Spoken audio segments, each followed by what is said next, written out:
있습니다. 시간이 가면 갈수록 성탄의 기쁨, 또 우리 대림절을 보내면서 참 무미건조할 때가 많이 있습니다. 특별히 우리 나라와 민족을 위해 기도하고 있는 이때에 이 성탄의 기쁨, 또 우리를 위해 가장 어두웠던 곳에 오셨던 아기 예수님을 기억하면서 우리 나라에도, 이 민족에도, 또 세계 열방 가운데에서도 주님의 빛을 만나는 은총이 있게 되기를 간구하는 때입니다. 우리 주님께서 그렇게 인도해 주실 줄로 믿고 우리 역시 그 기도의 줄을 날마다 붙잡고 걸어가시게 되기를 바랍니다. 저는 요즘에는 거리에서 캐롤송도 잘 듣지는 못하지만 이맘때가 되면 저희 집 아이들하고 항상 하는 연례 행사처럼의 행사가 있는데요, 나홀로 집에를 보는 것입니다. 모르시는 분들도 계시겠지만 90년대 초에 이렇게 나왔던 영화고요. 맥커리 컬킨이라고 하는 아역 배우가 참 연기를 잘했습니다. 제가 아동이었었고 부모님이 저를 이끌고 영화관에 가서 그 나홀로 집의 1, 2를 보면서 행복했었던 기억이 있습니다. 근데 영화가 재밌다 이런 뜻이 아니라요, 그 나홀로 집에를 보다 보면 그 아이들이 이제 아마 성당 혹은 교회에서 성탄절에 맞춰 나온 영화이기 때문에 캐롤을 부르고 성탄절 이야기가 함께 이렇게 녹아 들어가져 있거든요. 시즌이기 때문에. 그래서 어쩌면 저는 이렇게 나이를 저도 먹어가고 있고 우리 아이들은 어리지만 연례 행사처럼 쪼로록 앉아가지고 나홀로 집에를 틀어놓습니다. 그러면서 재밌어도 하지만 그런 성탄절의 느낌을 어쩌면 받는 것 아닐까. 오늘 우리 임마누엘 찬양대의 찬양을 들으면서 우리가 혹시 내려놓았던 성탄의 기쁨을 다시 떠올리게 돼서 너무나도 감사하고 우리 성탄의 주인공인 예수님만 바라보는 믿음의 날 되시기를 축복합니다. 오늘은 저희들이 신앙 강좌로 모였는데요, 이제 우리 교우들과 함께 나누고 싶은 책을 이렇게 보고 있습니다. 지난달에는 우리 고전을 함께 나누었었고요, 또 기도하던 가운데 너무나도 유명한 책이기도 합니다. 저는 이제 이렇게 빨간색 표지로 되어 있는 책을 가지고 있는데요, 카일 아이들먼 목사님이 지으신 나의 끝 예수의 시작이라고 하는 굉장히 많은 사람들이 읽은 그런 책입니다. 이 카일 아이들먼 목사님께서는 제일 먼저 쓴 책이 있는데요, 팬인가 제자인가, 우리 서충식 목사님이 가끔 인용을 좀 하는 목사님이시거든요. 그러니까 여러분들은 예수님을 팬으로 바라보고 계십니까? 아니면 정말 제자로 바라보고 계십니까? 우리가 정말 제자의 삶을 살아가고 있는지를 강력하게 물어왔어요. 많은 크리스찬들에게 반향을 일으켰고요. 지금도 이 목사님은 이 책을 시작으로 계속 여러 권의 책들, 아마 교우들하고 나누었던 것, 말씀을 묵상하면서 있었던 그런 책들을 계속해서 지금 출판하는 가운데 있습니다. 그런데 오늘 우리가 그 목사님 쓰신 책 가운데 나의 끝 예수의 시작이라고 하는 책을 잠시 나누고자 합니다. 이 책을 읽다 보면요, 우리가 지난번에 이제 제가 철로 역정을 함께 짧은 시간이었지만 나눴거든요. 철로 역정을 잘 보시면 그냥 우리가 어디 버스에 앉으면, 아니면 기차에 앉으면, 아니면 누군가가 나를 태워서 하나님의 나라까지 인도해 주지 않고 내가 그 길을 걷더라는 거예요. 좁은 문을 통과하고, 그리고 나를 안내해 주는 전도자를 따르고, 그리고 내 옆에 조력자들도 붙게 되지만 나를 유혹하는 사람도 만나게 되고, 어떤 사람은 이탈하고, 어떤 사람은 넘어지고, 어떤 사람은 사망하고, 막판에 가서 그 길을 온전히 걷지 못한 일련의 이야기들이 그냥 책이 아니라 어쩌면 우리의 인생을, 우리의 신앙의 길을 말씀해 주는 것처럼 오늘 이 카일 아이들먼 목사님도 그런 이야기를 우리에게 하고 있습니다. 이 책의 내용을 보면 오늘 이제 골로새서 3장 1절부터 3절까지의 말씀을 보셨는데요, 우리가 이제 주님의 은혜를 경험하고 십자가의 길을 걸어갔던 우리가 바라보아야 할 곳은 이 땅이 아니라 고개를 들어 위를 바라보아야 하죠. 그러면서 오늘 3절에 이렇게 말씀을 해주셨습니다. 여러분은 이미 죽었고 여러분의 생명은 그리스도와 함께 하나님 안에 감추어져 있습니다. 아멘. 네, 우리의 생명은 이미 죽었다라고 하는 이야기, 이 명제를 가지고 이 목사님께서 이 책을 나중에 후반부에 가보면 뭐라고 자기의 책을 좀 정의하고 싶어 하냐면, 진정한 보물을 찾아 날마다 떠나는 여행, 함께 가자고 이렇게 권유하고 있습니다. 역설의 말씀이죠. 오늘 우리가 읽은 3절의 말씀이 나의 끝이 내가 끝나는 그 시점이 진정한 삶이 시작되는 곳, 내 생명이 끝나는 그곳, 그렇게 되면 다 끝날 것 같지만 바로 그 끄트머리가, 그 지점이 바로 주님이 역사하신다라고 하는 책의 기본적인 내용입니다. 그러면서 오늘 이 목사님께서는 교우들에게, 그리고 이 책을 보는 독자들에게 예수님의 산상수훈의 말씀과 예수님의 말씀을 조명하면서 나의 끝, 예수의 시작이라고 하는 책을 이어가요. 그러면서 어떤 얘기를 주시냐면 좁은 문으로 들어가라. 넓은 길은 멸망의 길이다. 예수님께서 이 말씀을 하셨을 때 우린 다 알고 있습니다.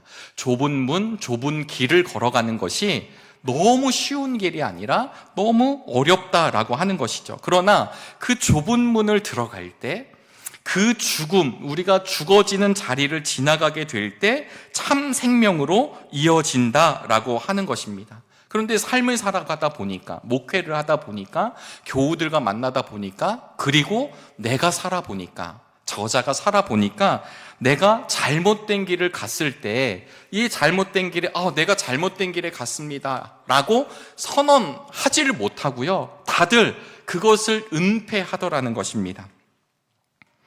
우리는 자신에게나 남들 앞에서 그것을 인정하지 않는다라는 것을 계속 이 목사님께서 이렇게 폭로하게 돼요. 그래서 어떤 지점하고 만나게 되냐면 많은 사람들이 넓은 길을 좋아하잖아요. 대로를 좋아합니다. 언젠가 우리 그 섬에 갔을 때에도 작은 섬, 제 기억으로는 이제 우리 담임 목사님과 함께 아차도를 한번 저희 목회자들이 코로나가 끝나고 같이 함께 간 적이 있었는데요. 거기서도 이런 작은 길을 건널 때 대로, 어떤 섬이니까 작은 섬인데도 조그만 대로 이렇게 그 다리를 건너는데도 우리나라 이름에는 작은 다리 이렇게 쓰지 않고 대교라고 이렇게 써놨다라는 거예요. 우리나라 사람들은 대자를 쓰는 것을 참 좋아하죠. 우리의 마음 가운데 큰 길, 넓은 길, 사람들이 칭송하는 길을 가고 싶어 합니다. 그런데 가끔 여러분 들으시잖아요. 유명한 사람들, 멋진 사람들, 누가 봐도 외로울 것 같지 않고 누가 봐도 힘들 것 같지 않았던 사람들의 절망하는 소리들, 사건, 사고들을 경험하면 세상의 사람들은 혼란에 빠진다는 거예요. 왜냐하면 내가 원했던 그 길을 걷는 사람이 넘어지는 것을 보기 때문입니다.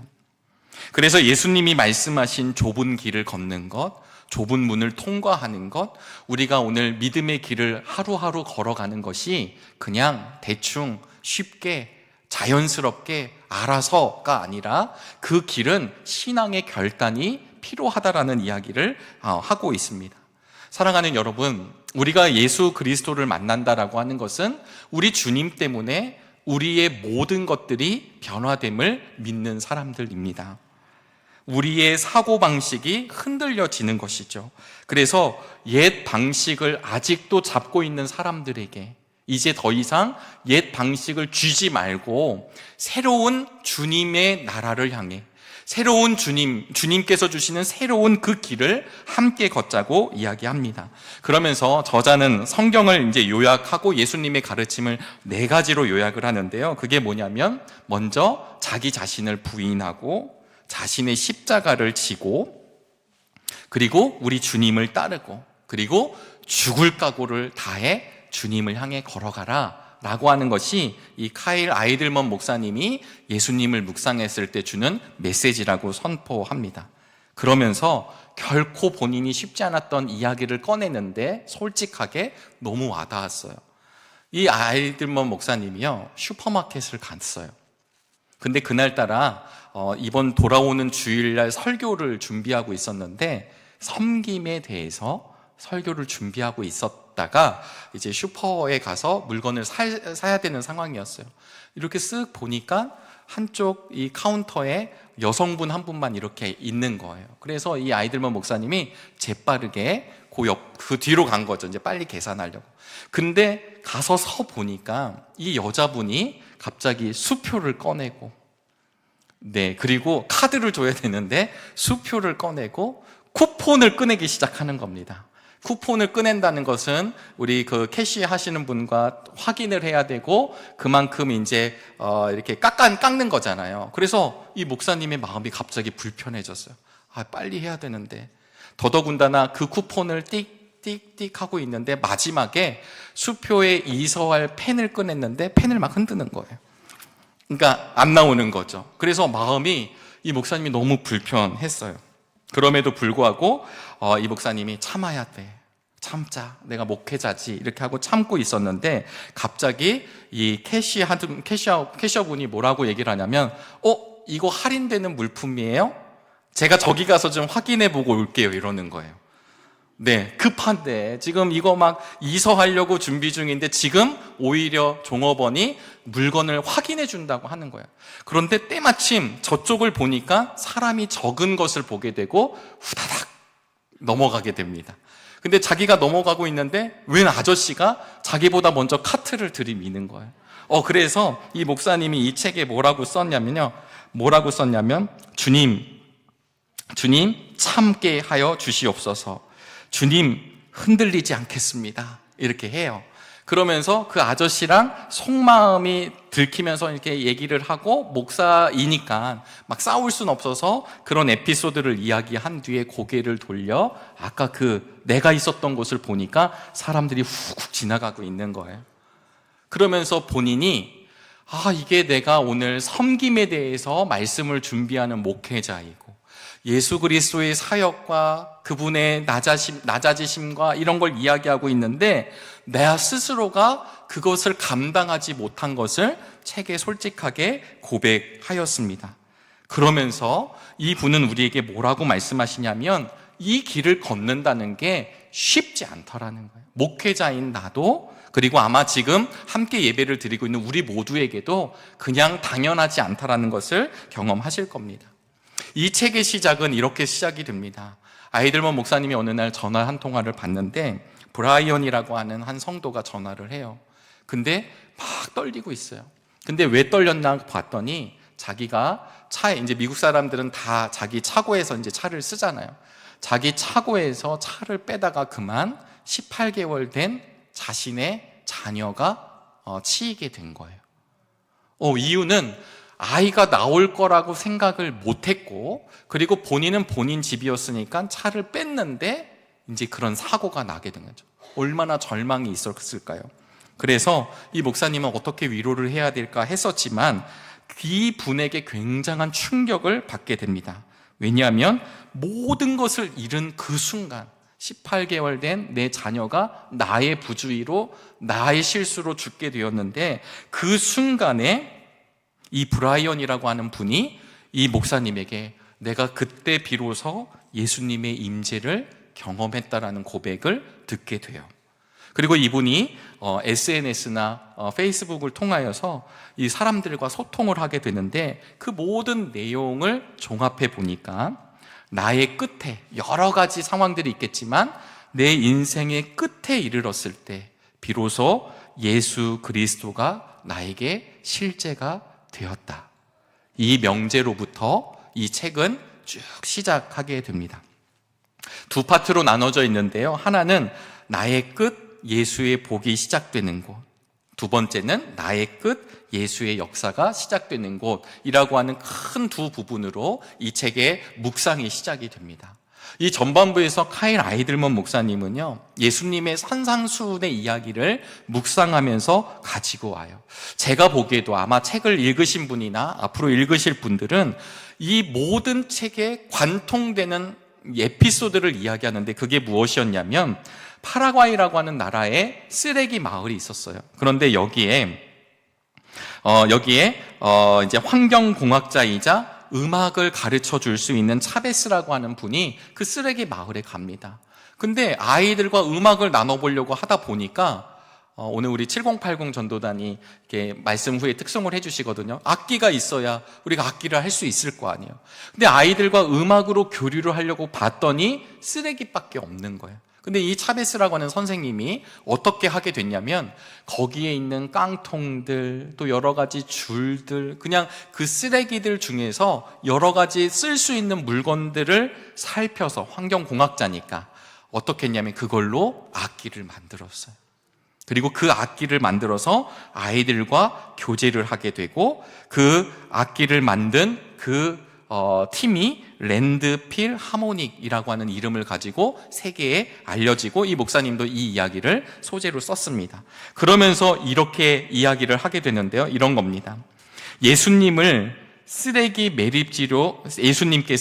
쓰레기 매립진 이 땅에 내려오신 분으로서 깨어짐과 고통의 삶으로 선택하신 분이 바로 예수님이십니다. 우리 예수님께서는 깨어진 삶의 쓰레기 조각으로 그분께서는 하나님의 영광에 이르는 역사를 이루어 가십니다. 저는 이 책의 가장 강력한 주제라고 여겨지게 되었어요. 왜냐하면 우리의 인생이 온전하고 완전하고 완벽하지 않다라는 것을 이 목사님은 자신의 경험과 그리고 말씀을 통해 계속 우리에게 알려주고 계세요. 많은 사람들, 특별히 이 책에서는 이게 2016년도에 출판이 됐거든요. 1판 1세가. 그러니까 2015년도에 책을 쓰신 게 돼요. 우리나라에서 16년도 1월 달에 나오니까. 그러면 15년도라고 생각해 보시면요, 여러분, 근 10년 전 이야기입니다. 10년이면 강산도 변하고 요즘은 뭐 더 빨리 변하잖아요. 그런데도 이분이 정확하게 지적하는 게 뭐냐면 소비를 하고 살아가는 사람들의 모습들, 그리고 인터넷이라든가 그 다음에 우리 핸드폰이 아니라 스마트폰이라든가 아니면 SNS라든가 이런 어떤 통신기기의 발달로 인해서 사람들이 그 환경에 함몰되어 있는 것을 정확하게 지적을 하세요. 여러분 혹시 카카오톡 프로필 사진 보신 적 있으신가요? 네, 우리 카카오톡 보면 사진을 안 올리시는 분들도 있지만 올리시는 분들 잘 보면 자기가 자다가 방금 일어난 사진을 올려놓은 사람 보신 적 있으실까요? 내가 누구 멱살 잡고 있는 거 사진 찍어서 올린 사람 보셨나요? 아무도 없어요. 우리 자녀들을 올릴 땐 예쁜 거 올리길 원하고, 또 나도 젊은 시절의 사진이 올라가기도 하고, 우리 많은 어르신 성도님들은 꽃 사진, 나무 사진, 아름다운 사진들을 올리잖아요. 그러면서 여기서 지적한 게 뭐냐면 이 소비주의 문화 속에서 많은 크리스찬들이 우리 주님의 가르침을 제대로 따르지 못하는 것, 그리고 수많은 사람들 앞에 자신의 다름을 보여주고 싶어 하더라는 거예요. 내가 누구보다 성공했다는 것, 내가 누구보다 좀 잘났다는 것, 나 이 정도면 괜찮지, 나 이 정도면 멋지지. 그래서 여러분 이렇게 나에게 아주 예쁜 사진들만 올리는 거죠. 그래서 심지어 이 카일 아이들먼 목사님은 본인의 부부관계에서 제일 좋았을 때가 언제였냐면 화장 안 한 자기 부인을 만났을 때, 그때 비로소 친밀해졌다는 이야기도 솔직하게 고백합니다. 여러분, 쓰레기 더미 소비 문화의 절정이잖아요. 버리는 것.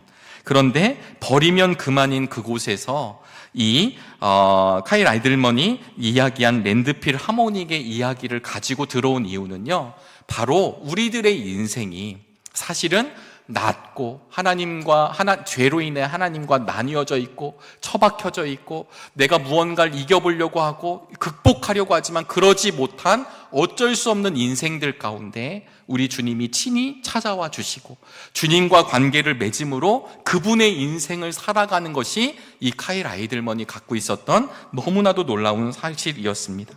그러면서 사회학자 브레네 브라운이라고 하는 사람이 이런 얘기를 했는데요, 깨어짐이 있는 사람은 어떤 특정한 사람이 아니라 우리 모두가 깨어진 사람들이다. 결국 현대사회, 아까 말씀드렸던 이런 소비 혹은 이 문화적으로 나를 드러내려고 하는 사회 속에서는 많은 사람들이 허상에 빠져 있기도 하고 빚의 노예가 되기도 하고, 내 고통이 있지만 고통을 감추기도 하고, 그리고 다른 나의 시선을 빼앗는 무언가를 향해 맹목적으로 뛰어가는 이 시대 가운데 카일 아이들먼 목사님이 이런 얘기를 던집니다. 여러분, 우리 마태복음 5장 3절을 보시면 예수님이 산상수훈을 하시면서 제일 첫 번째 하신 말씀이 뭐냐면 심령이 가난한 자는 복이 있나니, 이렇게 시작하잖아요. 이 심령이 가난하다라는 것을 이 아이들먼 목사님은 묵상하면서 심령이 파산당한 자는 복이 있나니, 이렇게 시작을 하게 되었습니다. 우리 주님이 우리에게 기쁜 소식이 되는 이유가 무엇일까요? 그것은 깨어진 우리를 회복시키시는 분이 우리 주님이시기 때문입니다. 하나님과의 관계가 나뉘어졌던 우리들의 삶 가운데 그분이 오심으로 말미암아 다시 우리 하나님 아버지와의 관계가 회복됐다라고 하는 것, 십자가 그 사건으로 인하여서 내 삶이 영원히 끝나는 인생이 아니라 영원히 사는 인생으로 변화됐다라고 하는 것입니다. 세상의 가치는 뭘까요? 너 흠집이 있네? 너 이렇게 흠집이 있어. 너는 이런 상처가 있어. 너는 이런 흔적이 있어. 너는 실패한 인생이야. 넌 아무것도 아닌 거야. 너가 뭘 할 수 있어? 라고 이야기하는 시대 가운데, 그런 세상의 풍조 가운데 카일 아이들먼 목사님은 우리 신앙의 세계에 정말 필요한 것은 우리의 흠이다라는 이야기를 역설적으로 하기 시작합니다. 이사야 53장 5절에 우리의 깨어진 상태의 정점이 드러나는데요, 그가 찔림은 우리의 허물 때문이요 그가 상함은 우리의 죄악 때문이라. 그가 징계를 받음으로 우리는 평화를 누리고 그가 채찍에 맞음으로 우리는 나음을 받았도다. 아멘. 여러분, 이때 그가 누구십니까? 예수 그리스도시잖아요. 그런데 이분은 이 부분을 묵상하시면서 찔림이라고 하는 건 결국은 혈관이 터지면서 생긴 엄청난 타박상, 시퍼런 멍들이라는 것이에요.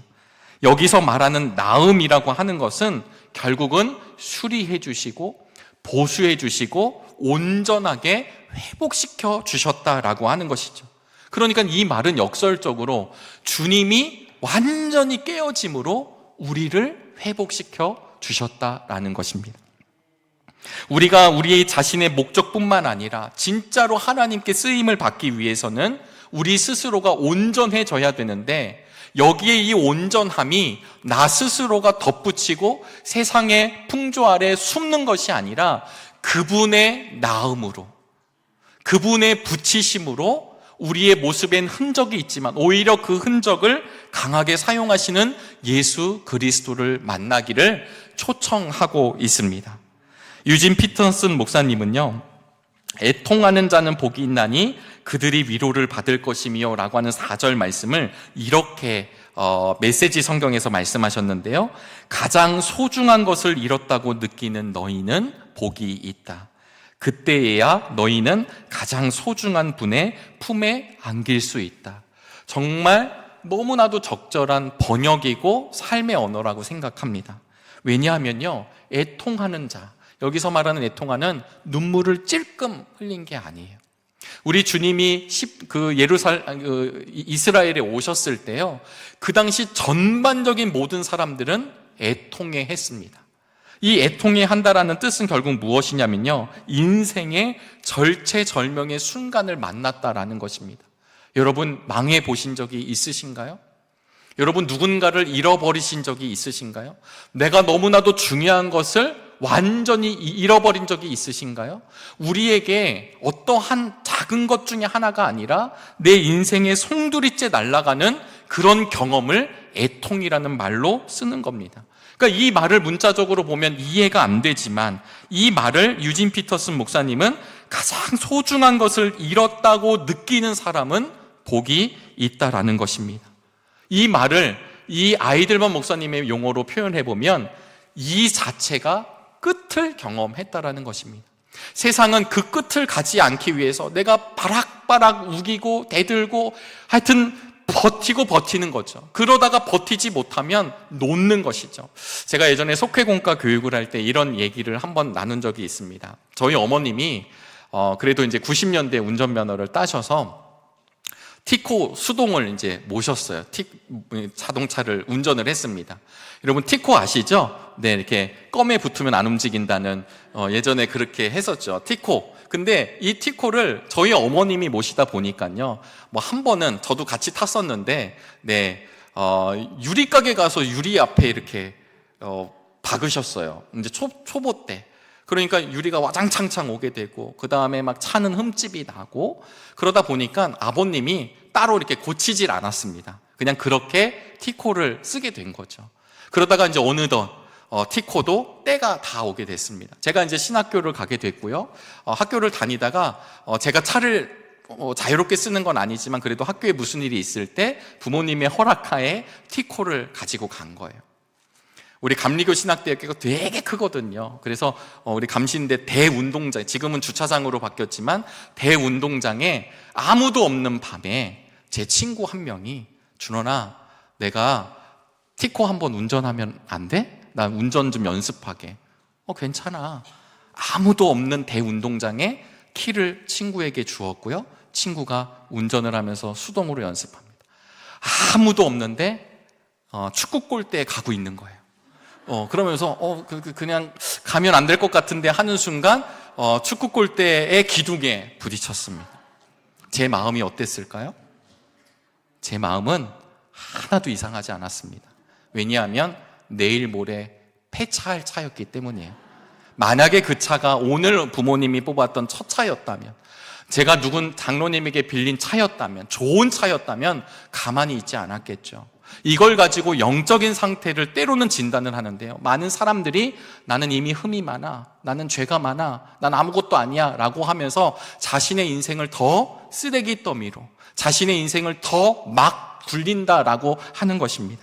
이럴 때 이 카일 아이들먼 목사님은 뭐라고 이야기하냐면, 우리들의 죄와 우리들의 한계와 우리들의 부족함에 대해 애통해야 한다라는 이야기를 전개합니다.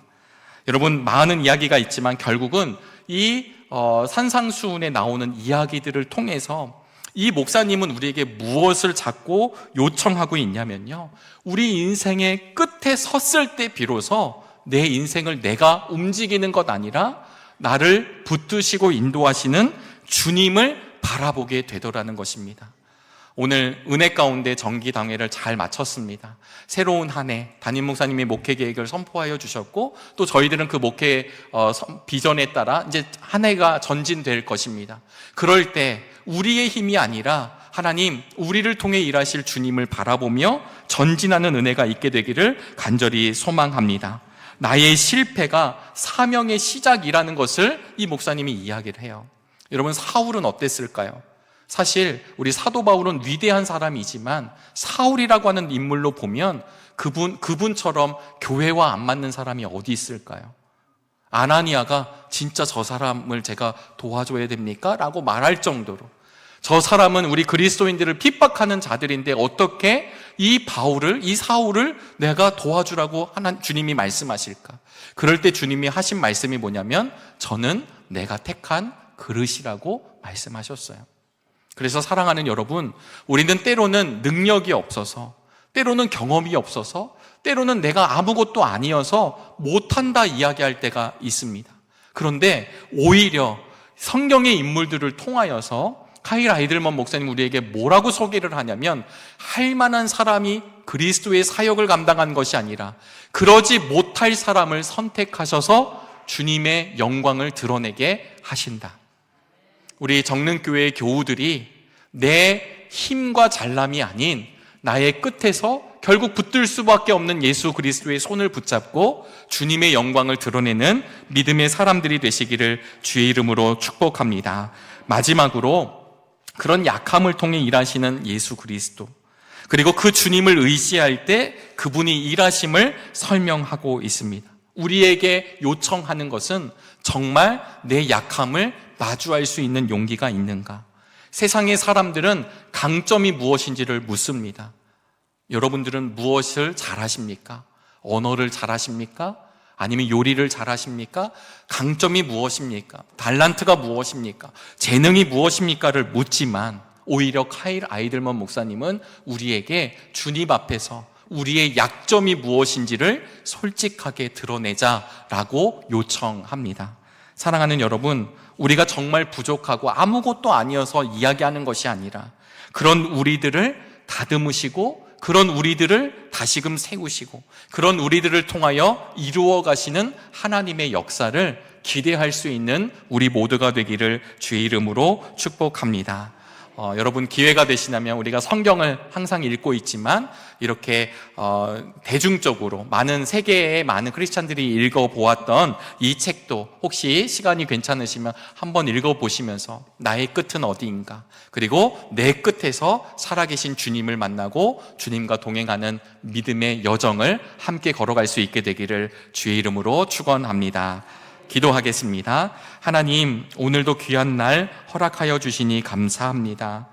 우리들은 이미 죽었고 우리들의 생명은 우리 주님과 함께 하나님 안에 감추어져 있다고 선포한 바울의 고백이 우리의 고백이 되게 하여 주시옵소서. 나의 끝에서 주님의 사역이 시작되고 나의 끝에서 주님의 일하심이 시작됨을 기억하게 하여 주시옵소서.